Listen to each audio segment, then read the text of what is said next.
Well, hello, Happy New Year. I do know that it's February, but it feels like the year's just started. My name is Lauren. I'm a physical therapist who loves to knit here in Los Angeles. And thank you for joining me on my crazy knitting yarn adventures. It has been raining for a couple days here, and that is great for our trees. They so need it.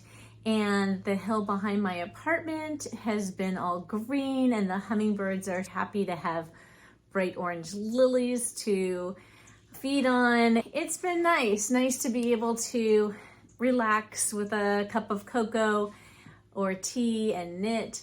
And outside has been a little bit crazy. We've been pretty nice and warm and snuggly here, but the wetlands where I'm near have overflowed and flooded some streets. The ocean has been crazy with big, huge waves.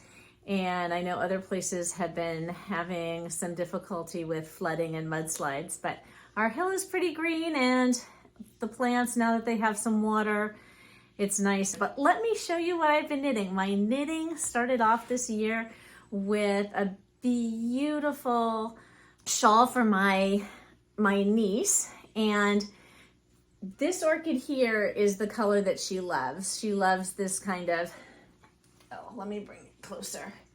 She loves this kind of beautiful purpley pink magenta color orchid. And these orchids, we have a lot of them at home. My husband for years has given me orchids for Valentine's Day, and so they always want to bloom in February, and this one started early. And so the shawl that I knit her is that color. This is the Mingling daisy shawl that I started last year. And the design is by Stephen West. It is a pretty easy Stephen West shawl, I must say. It is essentially 4 stitch patterns that repeat, and so there's a little lattice work, little open lattice work. There are some daisies, and there are some twisted garter, twisted rib and garter stitch. And so it's a nice relaxing knit to do. I did this on, let me check my needle size. This was done on a size 2 needle. I think I mentioned last time that when I started it, I was using wooden tip needles, and they were a little more difficult to do the daisy stitch in. When I switched, it was much easier. And I love this fabric. It is so drapey and soft. I knit this up in Qing yak singles. It took 2 skeins. I think each skein was about 500 yards, I want to say. I forget exactly, but just beautiful. And the colorway, this colorway is called Flamingo, and it's so fun. I don't know if you can see all of these beautiful little flecks of color in there. There are little bits of yellows and blues. Let me see if I can change the lighting a little. No, not so much. Let's see. Let me try that. See if you can have a sense of how all these little orange, little gold, little blues in there, and some purples. It just keeps it so interesting to knit, and really, really fun. Let me show you how this looks. It's actually, I love these little curls at the end here. They just do this little swingy thing. And I'll move this. Okay, so I just wanted to show you how this looks. I love these little curly swingy things. And if I just loop this around, you can see how pretty this is. Love the color, and the stitch pattern's so interesting, and it's so soft and wonderful. I am sure she is going to love this. It is so soft. And like I said, a really fun knit. So that is a gift, and hopefully that will get to her this year. And the next project I did was also a gift. This is just a basic scarf. I knitted up in mistake rib stitch because it just gives it some extra squish and bulk to trap the air. And this is a free pattern from Purl Soho. I also used their yarn, super soft merino, and I have been knitting mistake rib scarves for my dad for many, many years. He wears them all the time. When I went home to see him for his birthday in December, it was obvious he needed a new scarf. He had just worn the other one down. It's all matty, and anyhow, he wears them all the time. He likes them really long. Initially, I thought I would just knit it in this wonderful toasted charcoal colorway. This is the super soft merino from Purl Soho, and that's the toasted charcoal. But it wasn't, I thought it would be long enough, but it really wasn't. So I had some extra left over in different colorways. So the next one is a oyster gray, followed by sea salt, followed by, we just keep going and going, by heirloom white. And so if I wrap it all around, we get some of the different colorways showing up, and I'm sure he's gonna enjoy it. I know my mom will like having him have a new scarf, so I'm gonna send this off today. And it's just a very squishy, easy scarf to knit. So that is for him. My parents live in New Jersey, so it's a lot colder there, and he'll get a lot more months of use out of this than I will here in Southern California. This is knit on 13-inch needles, so really big, really different than the size 2 I was using for the Mingling daisy shawl. And then somewhere in between, on a size 6, I made this cute little cowl for myself. This is Andrea Mowry's Everyday Cowl. It has these cute little slip stitch pattern, right? Can you see that? Yeah. This is just fun little slip stitches. And it's knit flat and then seamed up in the back. This is just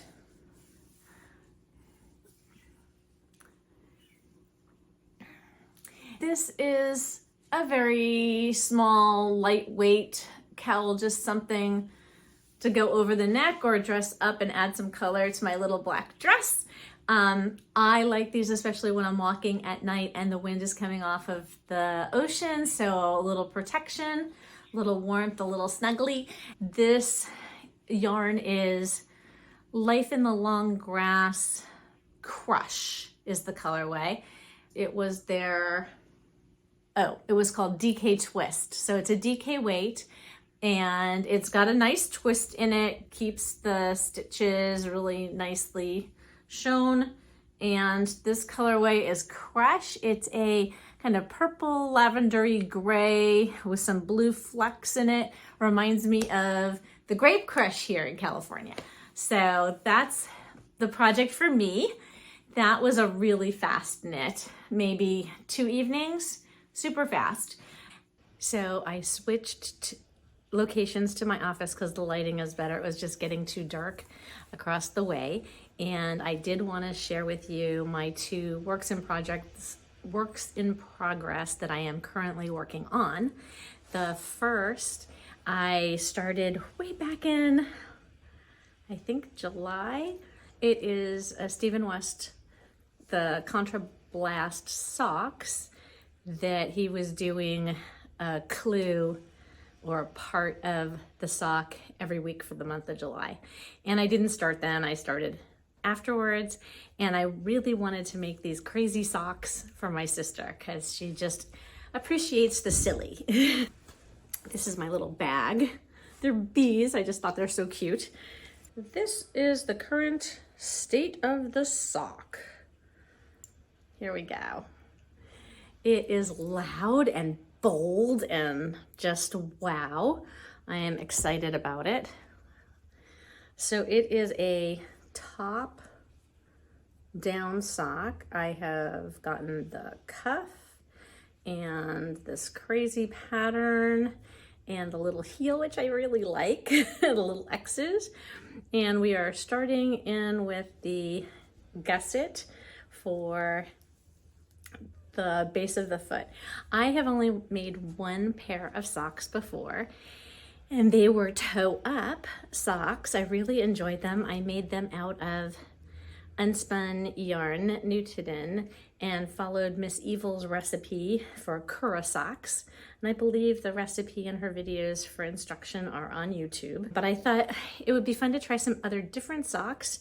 And this is what I got, and I'm picking it back up, and maybe it'll be ready for her birthday this year, which is in April. So I'm giving myself plenty of time because this is just one sock. I need the other sock too. Anyhow, this is itty bitty tiny size 1 needles, and I was using size 1 but a larger loop. I was doing magic loop for a long time, but when I got to the heel and turning it with the gusset, the smaller, I think these are 12-inch needles. Anyhow, seems to be working out, and these are the yarns that I'm using. One is this neon kind of blasty color, and the other is this beautiful purple. And these are from Undercover Otter. I think I have the little, I have the little information tag here. So this is Undercover Otter, and there's our cute little otter. And this one is called Titine or Titine. It's squirm sock yarn base, which is 80% super wash merino and 20% nylon. There are 437 yards. The two skeins should be enough for the 2 socks. This colorway, let me see if I can find it. Nilbog. Nilbog. Okay, anyhow, neon yellow and purple. So I'm sure she's gonna like them. I love the contrast colors. And what's helped me out a lot with this sock is I finally got the app Knit Companion. And what is so cool about that is it pulls in your patterns either from Ravelry or Dropbox or a PDF, and it loads it into it so that you can track where you are, which I think for me is going to be super helpful because I tend to put projects away for a while and then pick them back up, and sometimes I don't pick them back up because I'm not quite sure where I've left off, and it takes a while to figure that out. Now there won't be any issue with that because I'll just know where I am. So I am happy to be able to do that. I think it's going to really be worthwhile to track some of that information so I can just leave a project and pick it back up and not have the, oh, where was I moment. The other project I picked back up from last year was the Elton sweater. I was making that in here. This is my little sloth bag.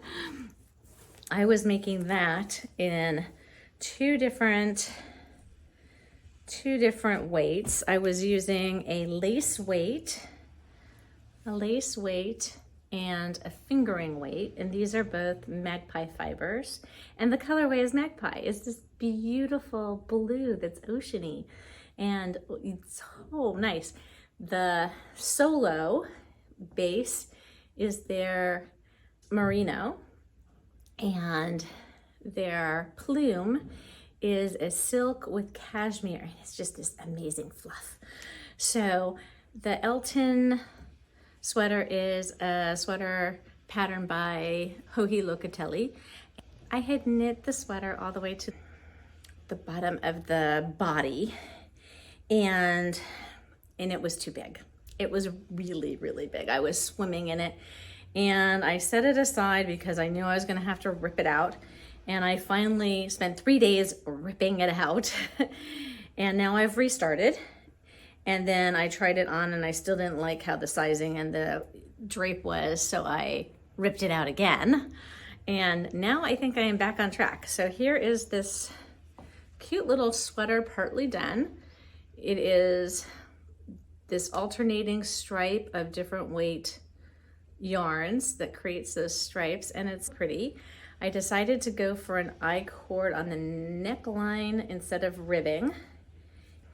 I am just beyond the sleeves, which is where I'm trying to adjust the body size.